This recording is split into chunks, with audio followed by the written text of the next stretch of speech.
Hello viewers. Bharat के साथ साथ अन्य देशों में भी इच्छा मृत्यु का कानून नहीं था।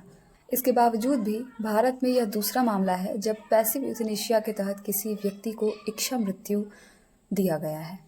पैसिव यूथनेशिया अर्थात निष्क्रिय इच्छा मृत्यु। इसके तहत रोगी को वेंटिलेटर से हटा दिया जाता है और उनका जो भी इलाज चल रहा होता है उसे रोक दिया जाता है और इसी के कारण उस पेशेंट की मृत्यु हो जाती है। यह मंजूरी यूपी गाजियाबाद के हरीश राणा के पक्ष में दी गई है। हरीश राणा 13 साल से बिस्तर पर पड़े हुए थे। उनके दिमाग में काफ़ी ज़ोर से चोट लगने के कारण उनका दिमाग बिल्कुल ही काम नहीं करता था और शरीर में भी कोई हलचल नहीं होती थी। उन दिमाग में चोट लगने के कारण बस उनकी सांसें चल रही थी।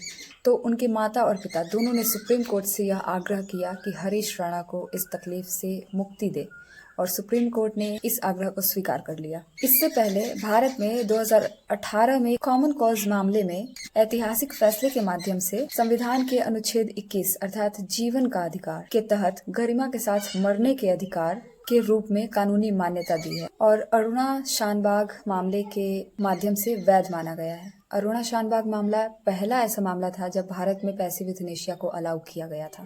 इसके अलावा एक और तरह की इच्छा मृत्यु होती है जिसे एक्टिव यूथनेशिया या फिर सक्रिय इच्छा मृत्यु कहा जाता है। इसके तहत लंबे समय से लाइलाज बीमारी से जूझ रहे रोगी को, जिसके ठीक होने की कोई संभावना बची नहीं होती है, उस रोगी को जहर का इंजेक्शन दिया जाता है या कोई ऐसी दवा दी जाती है जिसके कारण पेशेंट की मृत्यु हो जाती है।